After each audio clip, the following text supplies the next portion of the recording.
gimana cara kita menjaga stamina iman, menjaga semangat excitednya dekat dengan Allah Subhanahu wa Ta'ala, supaya hari-hari kita itu selalu bergairah, terutama bergairah untuk berbuat baik. Dan yang kedua, tough dalam ngejalanin ujian-ujian hidup, lebih kuat gitu. Bahkan kalau perlu, mudah-mudahan bisa survive dari setiap masalah.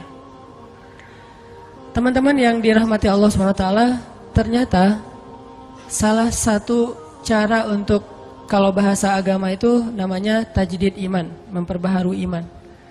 Ternyata salah satu cara memperbaharui iman, cara untuk kita nge-refresh, ngecas kembali iman kita itu banyak dengar cerita. Banyak dengar cerita orang-orang yang sukses dalam urusan keimanan. Dan itu berlaku bukan cuma dalam urusan agama, dalam kehidupan sehari-hari juga kayak gitu. Kayak misalnya orang yang senang bisnis, dia kalau dengar cerita-cerita orang-orang yang sukses dalam bisnis kan jadi kayak booster banget ya buat dia termotivasi sukses secara bisnis. Ikut kayak pelatihan motivasi atau ikut seminar yang motivatornya, trenernya cerita tentang siapa gitu yang sukses dalam setahun meraup sekian miliar, yang dalam usia 17 tahun sudah punya omset sekian ratus juta. Itu kan bikin kita semangat untuk berusaha, semangat untuk berbisnis, karena dengar banyak cerita orang sukses. Gitu juga berlaku dalam masalah main. Misalnya kita senang main apa gitu, main BMX atau skateboard atau apalah permainan-permainan anak-anak muda. Dengerin cerita-cerita orang yang berhasil ngelakuin satu trik atau apa, itu kan bikin kita jadi penasaran, pengen nyoba. Kayak kalau di surfing itu di laut, dengerin, oh ada yang nyoba spot baru. Di sana tuh ombaknya barrel misalnya, atau apa cerita-cerita tentang menaklukkan satu spot, satu poin ombak.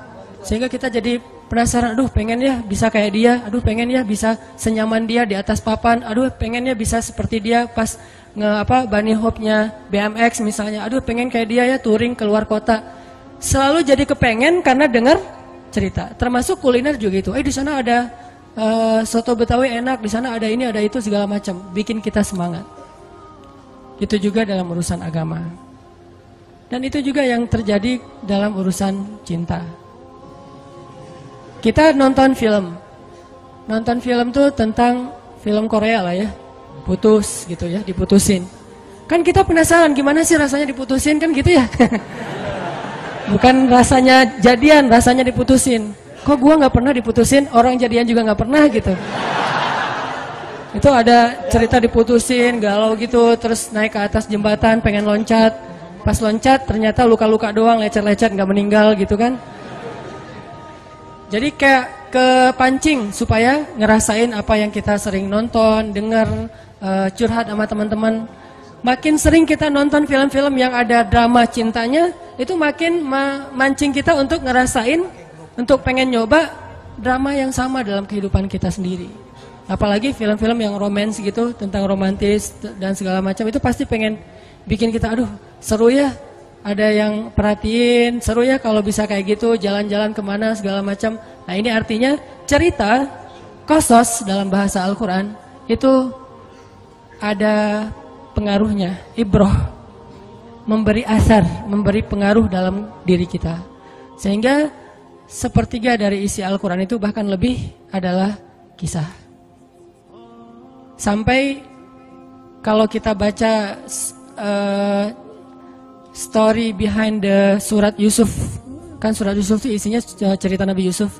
Itu story di balik turunnya surat Yusuf, itu para sahabat lagi bosan baca ayat-ayat yang sifatnya perintah larangan. Emang sahabat bosan baca Quran? Ya, dan itu manusiawi. Kita kadang-kadang baca Al-Quran bosan. Kenapa? Karena nggak ngerti. Ada juga tuh yang baru hijrah, tatonya banyak banget. Tapi giliran sholat, yang paling duluan nangis. Soalnya imamnya kelamaan. Subhanallah nih, tatonya banyak, sholat tahajud nangis duluan. Saya juga yang jadi imam merasa kayak cemburu gitu, iri. Kok dia duluan nangis ya, saya nggak bisa nangis. Pas sudah selesai, kenapa duluan nangis? Ustadz bacanya panjang banget. Oh iya, masalahnya di situ. Nah, di Al-Quran tuh ada ayat yang sifatnya perintah, ya ayyuhalladzina amanu kutiba alaikumusiyam aqimis shalah dan seterusnya. Ada larangan la takulur riba dan seterusnya. Para sahabat kayak ngerasa monoton gitu, nggak ada variasinya. Akhirnya para sahabat datang ke Nabi, ya Rasul, ada ayat yang model-model lain nggak gitu? Ayat model gimana? Ya jangan gini-gini aja, pengen yang sesuatu yang baru gitu ya Rasul. Bukannya nggak enak kan bilang bosan sama Al-Quran kan nggak enak tuh. Cuman ya emang bosan sih gitu. Sifat manusia, bukan Al-Qurannya membosankan ya. Manusianya yang gampang bosan karena imannya lemah. Karena lagi naik turun iman teh. Akhirnya turunlah surat Yusuf. Yang Allah menyampaikan kisah terbaik di dalam Al-Quran supaya para sahabat lebih bahagia lagi, lebih semangat lagi membaca Al-Quran. Dan mendengar kisah itu universal banget tuh nilainya. Kita nggak akan terjebak dengan perdebatan fikih. Kita nggak akan terjebak dengan mazhab-mazhab. Walaupun itu juga kebaikan. Cuman kadang-kadang ada orang yang menyikapinya nggak bijak. Kalau kisah, insya Allah universal.